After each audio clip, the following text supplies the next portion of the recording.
S-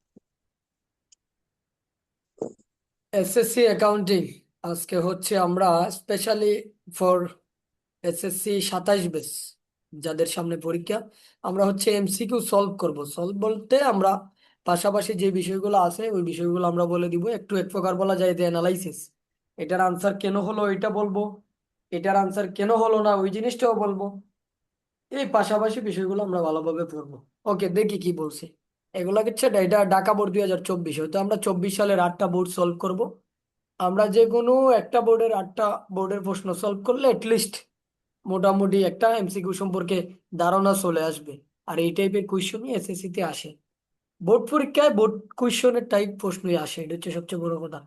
ওকে, দেখি কি বলছে যে বিদ্যালয়ের, তুমি ফার্স্ট অফ অল আগে আনসার করবা, তারপর দেখি বিদ্যালয়ের মাঠ উন্নয়ন কোন জাতীয় ব্যয় বলো। মাঠ বিদ্যালয়ের উন্নয়ন মাঠ উন্নয়ন কোন জাতীয় ব্যয়? স্যার মূলধন জাতীয় ব্যয়। কয় মূলধন জাতীয় ব্যয়?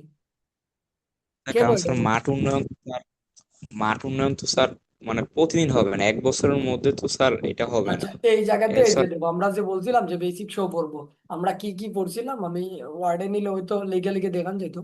এই জায়গায় সম্ভব, এই যে এটা দিয়া আগে দেখি আমরা হচ্ছে এই আগে কালার এইটা দিই, এটা দিলে হবে না? আচ্ছা দেখো কি বলছে আমার জন্য হচ্ছে বিদ্যালয়ের মাঠ কোন জাতীয় ব্যয়, এটা হচ্ছে কোন আমার জাতীয় ব্যয়? concept।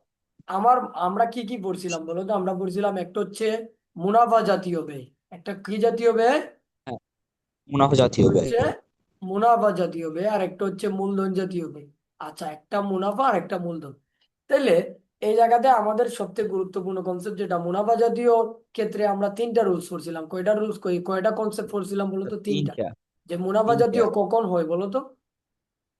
স্যার ওই যেমন এক বছরের মধ্যে, তারপর ওই ওই তো মানে স্বল্প মেয়াদি, তারপর হুম। নিয়মিত, আর ছোট আবার অঙ্কের। নিয়মিত 8 টাকার অঙ্কে পরিমাপযোগ্য।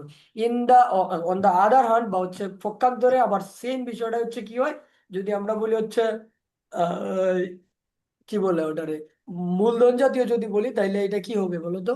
এটা হবে একটু সময় বেশি নিবে, আবার টাকার অঙ্কে একটু বেশি হ্যাঁ, পরিমাণযোগ্য হবে। এটারে বেশি। বলে মূলধন জাতীয়।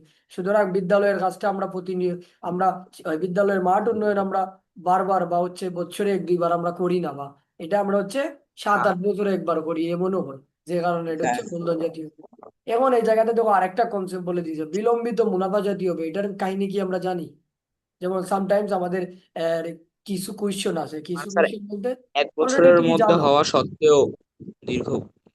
এক বছরের মধ্যে ধরো আমি বললাম যে বিজ্ঞাপন 4 বছরের জন্য 20,000 টাকা, তাইলে হ্যাঁ, বিজ্ঞাপন 4 বছরের জন্য হচ্ছে 20,000 টাকা, এই ধরো আমি লিখলাম বিজ্ঞাপন 4 বছরের জন্য 20,000 টাকা। 1000 টাকা। তাইলে আমাকে তুমি এনে বলো তো যে বিলম্বিত বিজ্ঞাপন কত, বা বিলম্বিত মুনাফা জাতীয় ব্যয় কত এনো? যে বিজ্ঞাপন 4 বছরের জন্য 20,000, তাহলে বিলম্বিত কত বলো? তাহলে 4 বছরের জন্য তাহলে 20,000 বিলম্বিত। বিলম্বিত কত আর মুনাফা জাতীয় ব্যয় কত, দুইটা প্রশ্নের আনসার দাও। যে বিজ্ঞাপন ব্যয় 20,000 টাকা, এটা কি হবে? বিজ্ঞাপন ব্যয় 20,000 টাকা, অর্থাৎ অ্যাডভার্টাইজিং কস্ট 20,000 টাকা 4 বছরের জন্য। তাইলে আমার এই জায়গাতে কি বলে, এক একটা বছরের মুনাফা জন্য জাতীয়। বললাম। হ্যাঁ বলো। স্যার এক বছরের জন্য হবে আমার 5,000 টাকা। 5,000 টাকা, তাইলে এই 5,000 টাকা হচ্ছে আমার মুনাফা জাতীয় ব্যয়, তাই না? আর এই 5,000 টাকা হ্যাঁ, হবে আমার মুনাফা জাতীয় ব্যয়। আর বাকি পনেরো মুনাফা হাজার টাকা জাতীয়, হবে আমার বিলম্বিত মুনাফা জাতীয় ব্যয়। বিলম্বিত। ক্লিয়ার? বলো। তাহলে এই অপশন থেকে আমরা কি কি শিখলাম? এই অপশন থেকে আমরা শিখলাম বিদ্যালয়ের মাঠ হচ্ছে একটা মূলধন জাতীয় ব্যয়। এরপরে এ, আমরা শিখছি যে মূলধন জাতীয় ব্যয় এবং মুনাফা জাতীয় ব্যয়ের যে কন্ডিশন গুলা থাকে, তিনটা তিনটা করে কন্ডিশন থাকে, এটা আমরা হচ্ছে রিভিশন দিয়েছি, যদিও তুমি জানো। এর বাইরে এবার আমরা কি শিখলাম? যে মুনাফা জাতীয় ব্যয় এবং বিলম্বিত মুনাফা জাতীয় ব্যয়ের পার্থক্য। ক্লিয়ার? বলো। আর কি এইটা নিয়ে, এই এমসিকিউ দিয়ে আমরা কতগুলা জিনিস শিখলাম, তাই না? That's it. ওকে, হ্যাঁ। দেন দেখি আমরা কি আছে এই জায়গাতে। বলছে যে দায় মালিকানা সত্ত্ব ও আয় বৃদ্ধি পেলে কি হয়। আচ্ছা, এটা বলো তো আনসার কি হবে? দায় দায় বৃদ্ধি পাইলে। মালিকানা সত্ত্ব আয় বৃদ্ধি পেলে কি স্যার হয়? Credit, credit, credit, credit. Credit. একদম বেসিক কুয়েশন। কারণ আমরা কি করছিলাম, আমরা হচ্ছে ওই এর এলিমেন্টস গুলা কি আমরা জানি না বলো তো? ওই হ্যাঁ, হ্যাঁ, ওই এর এলিমেন্টস গুলা কিন্তু আমরা খুব ভালো করে জানি। জানি। কয়টা এলিমেন্টস আছে বলো ওই এর? স্যার 4টা। কি কি? স্যার আয়, আয়, রেভিনিউ। উত্তোলন, হ্যাঁ, আর কি? হ্যাঁ, বলো, উত্তোলন, রেভিনিউ, তারপর আর কি? উত্তোলন, তারপর হ্যাঁ, ড্রয়িং। ব্যয় আর মালিকানা সত্ত্ব। আচ্ছা, আর একটা হচ্ছে আমার না না, ক্যাপিটাল। মূল, ক্যাপিটাল মূলধন, মূলধন। হ্যাঁ, আরেকটা কি? দেখো, ওই এরিয়ার তো এলিমেন্টস আমরা কি উত্তোলন, লিখলাম? রেভিনিউ, ড্রয়িং, ক্যাপিটাল, আর একটা কি? ড্রয়িং, আর একটা হচ্ছে এক্সপেন্স। এক্সপেন্স। তাইলে আচ্ছা, ওকে। তাইলে এই জায়গাতে আমাদের হচ্ছে মনে রাখতে হবে এক্সপেন্স হচ্ছে ই।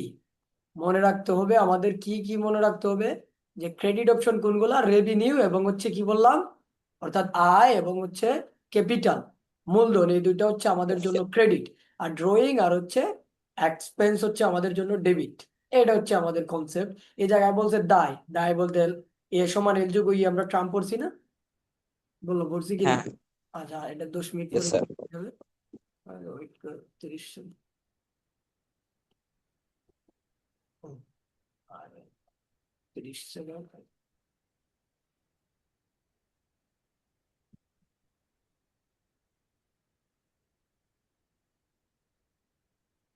ওকে, দেখা যায়। ইয়েস আচ্ছা, স্যার, দেখা দেয়। যাচ্ছে। ওকে ওকে, একটা প্রবলেম হয়েছিল। তাহলে এই জায়গাতে দেখো আমরা কি বললাম, যে হচ্ছে এই জায়গাতে হচ্ছে কি হচ্ছে দায়, মালিকানা সত্ত্ব, ওই যে আমরা ক্যাপিটালের মধ্যে যাবে, আয় বৃদ্ধি, এগুলো হচ্ছে ক্রেডিট। এ নিয়ে আমার বলার কিছুই নেই। ওকে, তারপরে দেখি এই আমরা ম্যাথটাও একটু সলভ করি। এটা বলো তো আমারে, এই 3 নম্বরের আনসার কি হবে? বলো। রিফা, জনাব রিফা দুই জনাব হাজার রিফাত একুশ দুই সালে হাজার একুশ সালের 21 জানুয়ারি বা 1 জানুয়ারি 1 লাখ টাকার যন্ত্রপাতি ক্রয় করে যন্ত্রপাতি সংস্থাপন খরচ 1,000 টাকা, 5% অবচয় ধরা হলো। এবারে বলছে জনাব রিপাতের যন্ত্রপাতির অবচয় কত? অবচয়। আচ্ছা, ওকে। দেখো, আমরা বার্ষিক অবচয়ের একটা সূত্র জানি। বার্ষিক অবচয় সব কিন্তু তোমার পড়ানো ভাই, না পারলে তো হবে না। বার্ষিক অবচয়ের সূত্রটা কি বলো? তোর প্রাথমিক, আর প্রাথমিক বিনিয়োগ মাইনাস ভগ্নাবশেষ মূল্য ভগ্নাবশেষ নাকি? মূল্য, বাই হ্যাঁ, বাই আয়ুষ্কাল। আয়ুষ্কাল। ওকে, তাহলে এই জায়গাতে দেখো তো, বলছে যে জনাব রিফাত সাহেব, তাই না? আচ্ছা, ওকে। হ্যাঁ, রিফাত সাহেবের যে 1 লাখ টাকা দিয়ে একটা যন্ত্রপাতি ক্রয় করছে, আর যন্ত্রপাতি সংস্থাপন ব্যয় এটা আনুষঙ্গিক খরচ না? বলো, তাহলে টোটাল হ্যাঁ, খরচ কত? 1,01,000। 1,000। 1,01,000 টাকা হ্যাঁ, হচ্ছে আমার টোটাল কস্ট।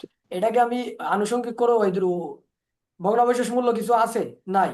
তাহলে আমার এটা হচ্ছে জিরো। না, 1,01,000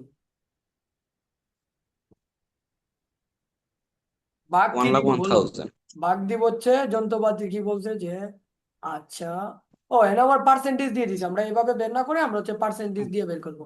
তাইলে 1,01,000-এর 5% কত বলো তো? স্যার, 1,01,000-এর 5%। বলো স্যার বলো। দেই, টেন পাঁচ পার্সেন্ট হাজার মানে কি? পঞ্চাশ একটা শূন্য কাটা, তাই না? যে একটা শূন্য কাটা দিয়ে আমরা যে টাকা থাকবে এটার অর্ধেক, তাহলে এটা কত হয়? 5,050। 5,050। তাহলে correct answer will be clear. বলো, পাঁচ বুঝাইতে হাজার পারছি? পঞ্চাশ এই জায়গাতে দেখো, ইয়েস এই স্যার। জায়গাতে আমাদের ওই ফর্মুলা অ্যাপ্লাই করার কোনো দরকার নাই, কিন্তু আমরা ফর্মুলা কেন বলছি? হ্যাঁ স্যার, কারণ আনুষঙ্গিক খরচ এটা যোগ যোগ করে ওটা 5% করে দিব, হ্যাঁ, যোগ তাইলেই করে হয়ে না, যাবে। আমাদের বলে দিছে যে খুবই ইজি। তোমাদের এসএসসি লেভেলের এমসিকিউ গুলা খুবই ইজি আসে বোর্ডে, ঠিক আছে? এটা কিন্তু বোর্ড প্রশ্ন, ঠিক আছে? এই টাইপের প্রশ্নই তোমার ক্ষেত্রে আসবে। তারপর দেখো কি বলছে, যন্ত্রপাতি সংস্থাপন ব্যয় দ্বারা নিচের কোন হিসাব প্রভাবিত হবে? বলো কোনটা? সংস্থাপিত ব্যয় দ্বারা সংস্থাপন ব্যয় সম্পদ হবে। সম্পদ হবে। এনে আর কিছু বলা লাগে না, যে একটা সম্পদের সাথে আমাদের না, আনুষঙ্গিক যে কনসেপ্ট গুলা থাকে, এই কনসেপ্ট গুলা হ্যাঁ হ্যাঁ, এই সম্পদ হিসাবেই কি হয়। আচ্ছা, ওকে, তাইলে ক্লিয়ার। যোগ হবে। এবারে কি বলছে, যে স্কেল, তারপরে কি লিখছে, যে ক্লিফ, কলম ক্রয় কোন ধরনের হিসাবে লিপিবদ্ধ হ্যাঁ হবে? বলো। স্যার, মণিহারি। মনিহারি খুবই ইজি কোয়েশ্চেন গুলা। আমরা আচ্ছা, okay, দেখি তারপরে, দেখি আর কি কি আছে। মনিহারি, তাই না? ওকে। অনাদায়ী পাওনা হ্যাঁ কোন জাতীয় হিসাব? স্যার, ব্যয় হিসাব। অনাদায়ী পাওনা কোন জাতীয় হিসাব? ব্যয়, আয়, ব্যয় সম্পদ, হিসাব। নাকি দায়, নাকি ব্যয়, কোনটা? স্যার, ব্যয় ব্যয়। ব্যয় হিসাব। ওকে, কেন ব্যয় হিসাব বলো তো? কারণ স্যার আমরা তো এই টাকাটা আমরা পাবোই না, আমরা ধরে রাখছি, তাহলে তো স্যার এটা আমার ব্যয় হিসাবই হবে। আচ্ছা, বিষয়টা এরকম না। একটা হচ্ছে অনাদায়ী পাওনার, আর একটা নাম হচ্ছে কুরিন, যেটা নিয়ে স্টুডেন্টদের খুব বেশি সমস্যা থাকে। হ্যাঁ হ্যাঁ, করি। কুরিন আর কুরিন সঞ্চিতির কাহিনীটা কি অলরেডি বলছি আমি তোমারে। ধরো আমরা যখন আমাদের বিজনেস ইমপ্লিমেন্ট করি বা হচ্ছে পরিচালনা করি বা বাস্তবায়ন করি, দ্যাট টাইম আমরা হচ্ছে মানে কিছু কিছু দেনাদার থাকে আমাদের, যেটা ইংরেজিতে বলে অ্যাকাউন্টস রিসিভেবল, যেটাকে ইংরেজিতে বলে এআর আর কি। ওকে, এই দেনাদার, ধরো আমার স্যারের ধরো একটা বিজনেস আছে আর অ্যাকাউন্টস রিসিভেবল আছে 1 লাখ টাকা। আচ্ছা, আমার কি 1 লাখ টাকা কি আমি কখনো পাবো বলো তো? 1 লাখ টাকা আমি নাও পাইতে পারি। না। 1 লাখ টাকা থেকে আমার হচ্ছে কিছু টাকা আমার হচ্ছে না পাওয়ার পসিবিলিটি থাকে, ঠিক আছে? এই যে আমার না পাওয়ার Yes, পসিবিলিটি থাকে, বা সবাই তো আমার টাকাটা দিবে না, ওই জিনিসটারে আমরা বলি হচ্ছে অনাদায়ী পাওনা বা কুড়ি।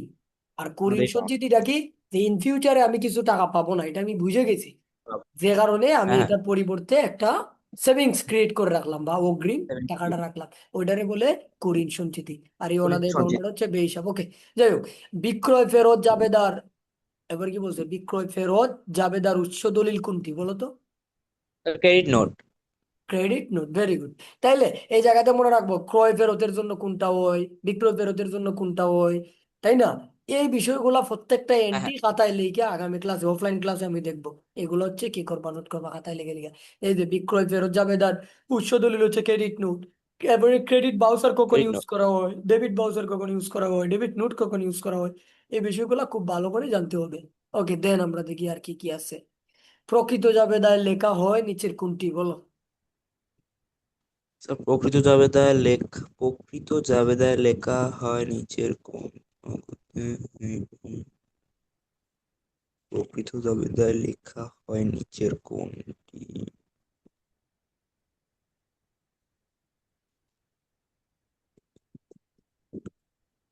So, ধারে আসবাবপত্র ক্রয়। কেন বলো তো? উম,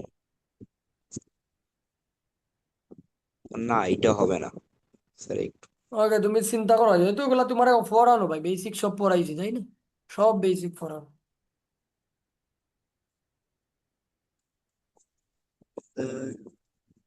স্যার, এটি জানি না কি হবে। প্রকৃত জাবেদা জিনিসটা কি বলো? তো সাধারণ জাবেদা আসছে ওইটা তো।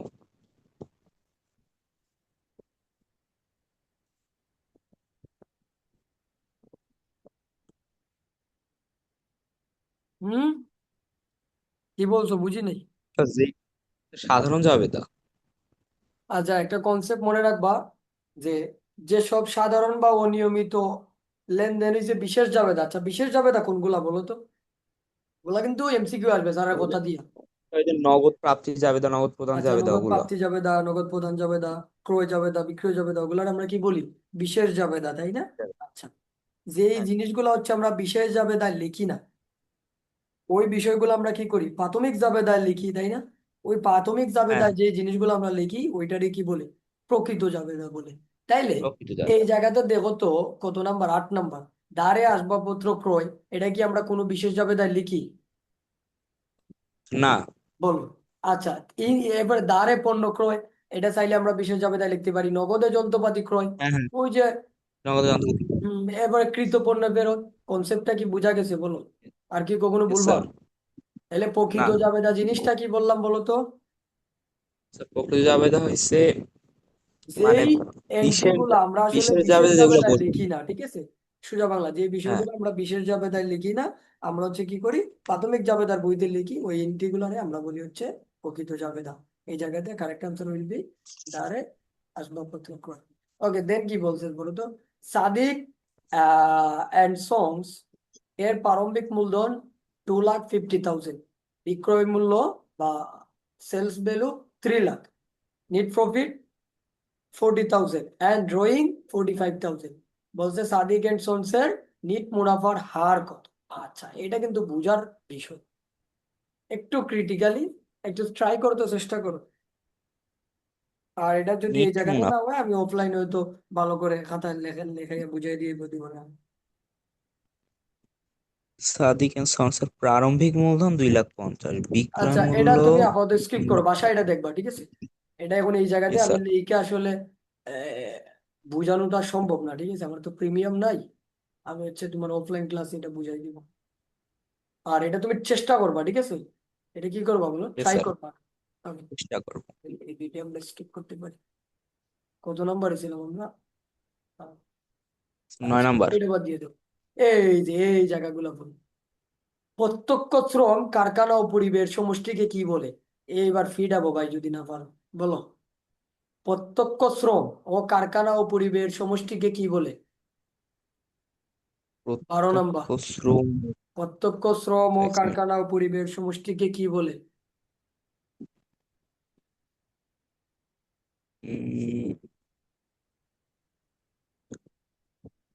রূপান্তর ব্যয়। কেন রূপান্তর ব্যয় বলো তো? কেন রূপান্তর ব্যয়? আচ্ছা, আমরা হচ্ছে এই বিষয়টা আমি এটা বইয়েই ভালোভাবে দেওয়া বলি। আছে। এটা এটা কিন্তু তোমার পড়াইছিলাম, ওগুলা বাসায় পড়ো না তো, এই জন্য সমস্যা। বলছে প্রত্যক্ষ শ্রম। সাপোজ তুমি একটা, ধরো কি বলে, একটা টেবল তুমি বানাইতে চাও, বা টেবল বলতে হ্যাঁ, হচ্ছে কাঠ দিয়া তো টেবল বানাও, তাই না? প্রত্যক্ষ শ্রম মানে কি, হ্যাঁ, যে হ্যাঁ। ব্যক্তিটা কাজ করে, যে ব্যক্তিটা হাতুড়ি দিয়া হচ্ছে ধরো পেরেক মারবে বা কাঠগুলা কাটবে, তার একটা